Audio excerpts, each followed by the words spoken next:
Good morning, all of you. Today we start our next chapter, learning.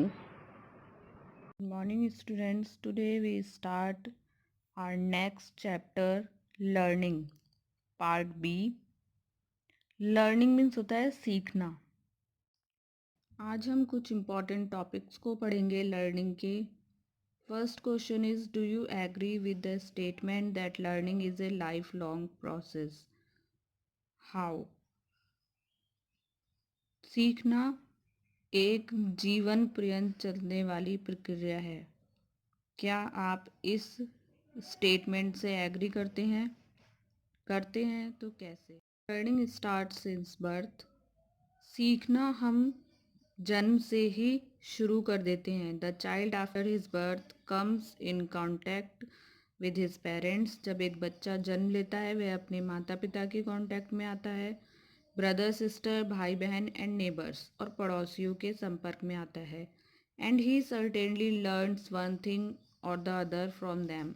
और वह धीरे धीरे उनसे एक के बाद दूसरी चीज़ें सीखता रहता है. This process goes on for whole of the life. और ये प्रोसेस हमारा पूरी लाइफ चलता रहता है. यानी कि सीखना एक ऐसी प्रक्रिया है जब जिस दिन से हम जन्म लेते हैं और हमारी मृत्यु तक चलती रहती है. यह पूरे जीवन चलती है. हम पूरे जीवन कुछ ना कुछ नया सीखते रहते हैं अपने परिवार से, अपने पड़ोसियों से.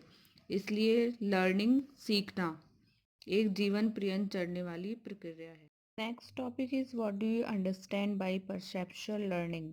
परसेप्चुअल लर्निंग का मीन्स होता है प्रत्यात्मक सीखना. प्रत्यात्मक मीन्स जो हम अपने सेंस ऑर्गन्स कितने होते हैं? 5 होते हैं, जिनसे हम चीज़ों को महसूस करते हैं, देखते हैं, सूंघते हैं, टच करते हैं. उन्हें सेंस ऑर्गन्स कहते हैं. जब हम उन सेंस ऑर्गन्स के द्वारा कोई चीज़ महसूस करते हैं, उसके बारे में ज्ञान प्राप्त करते हैं, उसे प्रत्यात्मक सीखना कहते हैं. When we gain knowledge about a thing through our sense organs, that is called perceptual learning. जब हम कोई ज्ञान प्राप्त करते हैं अपनी इंद्रियों के द्वारा, उसको प्रत्यात्मक लर्निंग कहते हैं. लर्निंग ड्यूरिंग इन्फेंसी का मीन्स होता है शैशवावस्था. यानी बच्चे के जन्म से लेकर 5 साल तक का जो उसका समय होता है, उसमें चाइल्डहुड, बचपन में वह जितनी भी चीज़ें सीखता है वह सब परसेप्चुअल लर्निंग प्रत्यात्मक रूप से सीखता है, अपने ऑर्गन्स के द्वारा सीखता है. Our next topic is what is the role of motivation in the process of learning. Motivation का मीन्स होता है प्रेरणा. प्रेरणा के द्वारा सीखना. प्रेरणा का क्या रोल है सीखने में? तो सीखने में प्रेरणा का सबसे महत्वपूर्ण रोल होता है, क्योंकि जब तक किसी काम को करने के लिए हमारे अंदर जिज्ञासा नहीं होगी, हम उसे करने के लिए मानसिक रूप से, शारीरिक रूप से तैयार नहीं होंगे, तब तक हम उस काम को अच्छे से नहीं सीख पाएंगे. तो मोटिवेशन बहुत ज़रूरी है. Motivation control and channelises our learning behaviour. प्रेरणा हमारे सीखने का व्यवहार है उसको कंट्रोल करती है और उसको चुनौती देती है और उसको कंट्रोल करती है. The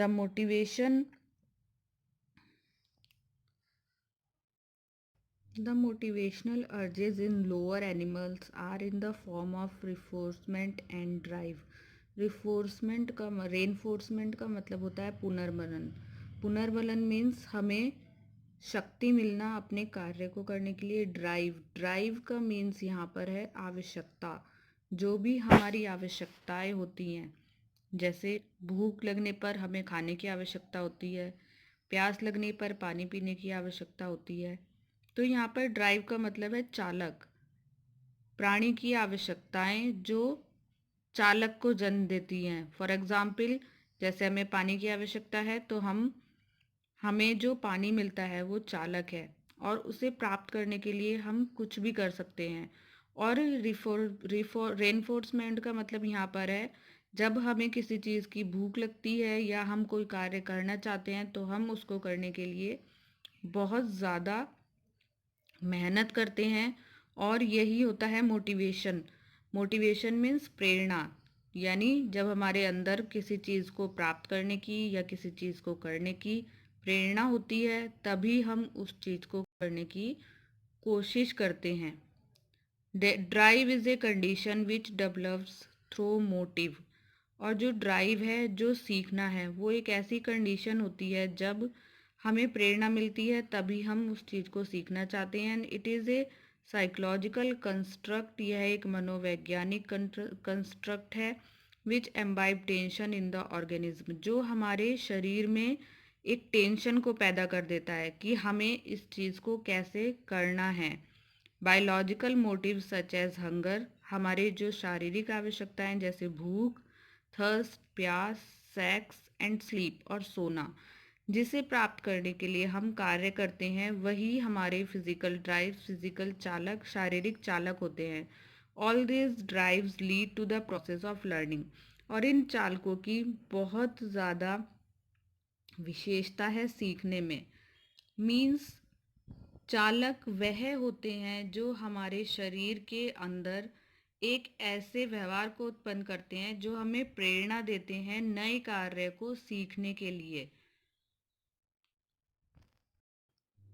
Our next topic is discuss the theory of learning as propounded by Thorndike as also give examples। हमारा जो नेक्स्ट टॉपिक है वो है ट्रायल एंड एरर थ्योरी, जिसका टॉपिक है ट्रायल एंड एरर थ्योरी, जिसका प्रतिपादन थॉर्नडाइक ने किया था। इस थ्योरी को और भी कई नामों से जाना जाता है। पहला नाम ट्रायल एरर थ्योरी, प्रत्ययन एवं भूल का सिद्धांत। बॉन्ड थ्योरी ऑफ लर्निंग, सीखने का संबंध सिद्धांत। एसआर थ्योरी, उद्दीपन प्रतिक्रिया का सिद्धांत। इस सिद्धांत को कई सारे नामों से जाना जाता है। प्रत्ययन एवं भूल, जैसा हमें नाम से ही पता चल रहा है, प्रत्ययन करना और भूलना, यानी जब हम किसी चीज़ को बार बार करते रहते हैं तो हमें उस चीज़ को करने की आदत हो जाती है और फिर हम उसको भूलते नहीं हैं। The trial and error theory given by Thorndike in 1898। प्रत्ययन एवं भूल का सिद्धांत थॉर्नडाइक ने बनाया था 1898 में। इज पॉपुलर नोन एज, यह जाना जाता है थॉर्नडाइक्स कनेक्शनिज्म। थॉर्नडाइक के कनेक्शनिज्म यानी थॉर्नडाइक की थ्योरीज के बारे में संबंध स्थापित करना। कनेक्शनिज्म होता है संबंध स्थापित करना।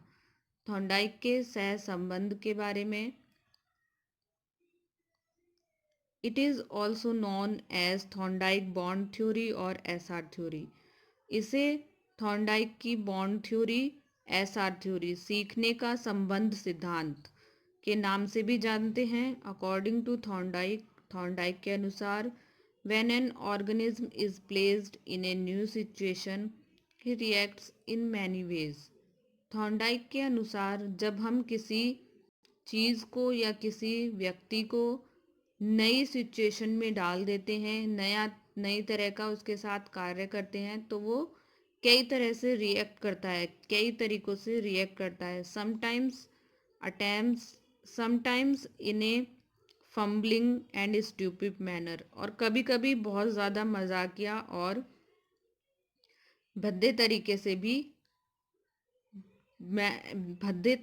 भी रिएक्ट करता है। When he is placed again and again in the same situation, और जब वह एक उसी सिचुएशन में उसको बार बार डाला जाता है, ही attempts take less time and lets falls as in the previous trials. फिर वह जब उसको एक ही सिचुएशन में बार बार डाला जाता है तो उसको आदत पड़ जाती है उसी सिचुएशन में रहने की, तो वह पहले से ज़्यादा अच्छा रिएक्शन देता है। This reducing in time and in numbers of error in doing the right task is due to continuous exercise will reduce the fault responding। Thorndike कहना चाहते हैं यहाँ पर कि जब हम एक ही व्यक्ति को एक ही सिचुएशन में बार बार डालते हैं तो वो उस सिचुएशन में जाने में ज़्यादा टाइम नहीं लेता और ज़्यादा गलतियाँ भी नहीं करता। A relation is established between stimulus and response, और एक संबंध बन जाता है। स्टिमुलस का मीन्स यहाँ पर होता है उद्दीपक, और रेस्पॉन्स मीन्स जिस तरह से वो रिएक्ट करता है, जिस तरह से अपनी प्रतिक्रिया देता है। तो उन दोनों के बीच में एक संबंध बन जाता है which is known as SR bond, जिसे एसआर बॉन्ड उद्दीपन प्रतिक्रिया, स्टिमुलेशन रेस्पॉन्स, उद्दीपन प्रतिक्रिया का सिद्धांत भी कहते हैं। इन फ्यूचर, भविष्य में, the subject reacts on the basis of this SR relation, और भविष्य में वह हमेशा उद्दीपक और प्रतिक्रिया के सिद्धांत की तरह ही रिएक्ट करता है विच इज़ कॉल्ड कनेक्शनिज्म। इसे हम संबंध का सिद्धांत भी कहते हैं, इसे हम सहसंबंध का सिद्धांत भी कहते हैं। इस थ्योरी को करने के लिए थॉर्नडाइक ने एक एक्सपेरिमेंट किया था, Thorndike puzzle box experiment. Thorndike ने एक पजल बॉक्स प्रयोग किया था। Thorndike famous puzzle box experiment was candid at Harvard and Columbia university as part of his PhD degree program. और जो थॉर्नडाइक ने एक्सपेरिमेंट किया था, उस एक्सपेरिमेंट को थॉर्नडाइक ने जो एक्सपेरिमेंट किया था उस एक्सपेरिमेंट को हार्वर्ड और कोलंबिया यूनिवर्सिटी ने अपने पीएचडी प्रोग्राम में एक सब्जेक्ट के रूप में लिया हुआ है। A hungry cat was put in the box, एक भूखी बिल्ली को एक बॉक्स के अंदर बंद कर दिया गया। And outside was a dish of food, और उस बॉक्स के बाहर एक खाने की डिश को रखा गया, एक खाने के व्यंजन को रखा गया। In order to get out and eat the food, the cat had to work on mechanical contrivance attach to the box. Contrivance का मीन्स है यहाँ पर लीवर, यानी उस बॉक्स के बाहर जो खाना रखा था उसको पाने के लिए उस बिल्ली को उस कंट्रीवेंस यानी उस बॉक्स में एक बटन लगा हुआ था उसको दबाना था, लीवर लगा हुआ था उसको दबाना था, और वो गेट खुल जाता और वो बाहर जाकर उस खाने को ले लेती। When first put in the puzzle box, जब बिल्ली को सबसे पहली बार उस पजल बॉक्स में डाला गया, the cat struggle and scratch, बिल्ली ने बहुत संघर्ष किया उससे बाहर जाने के लिए, उसको स्क्रैच किया, पाउड म्याउड, बहुत चिल्लाई, बहुत आवाज़ निकाली, as if trying to escape from the cage, और वह उस केज से बाहर आने का, उस पिंजरे से बाहर आने का प्रयास करती रही।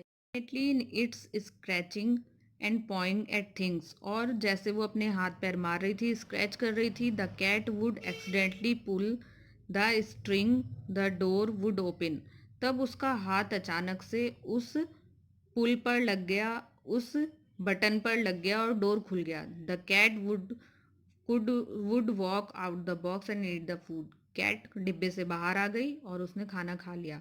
Thorndike promptly put the cat back in the box for the next trial, Thorndike ने फिर से उस कैट को उस बॉक्स में डाल दिया। Again the cat gave a lot of frantic behaviour but it soon pulled the string again, escaped and received another bite of food. फिर से कैट ने वैसा ही व्यवहार किया जैसे उसने पहले किया था, वो उसे खोलने की कोशिश कर रही थी, लेकिन फिर से उसका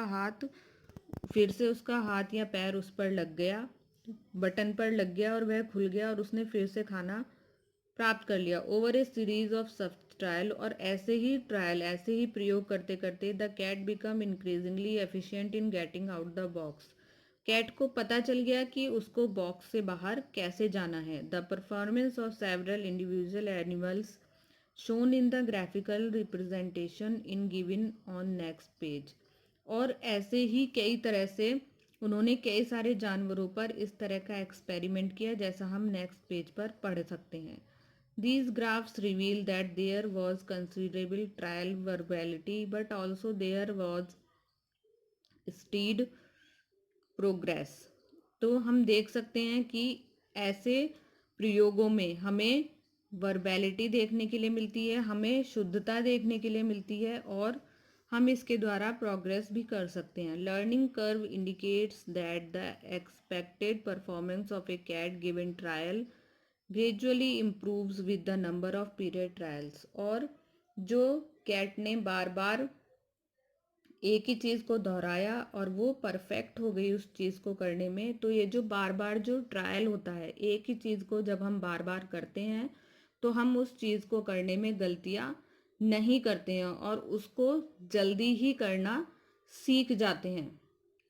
Thorndike in the experiment confirmed that two special features was necessary to guaranteed learning।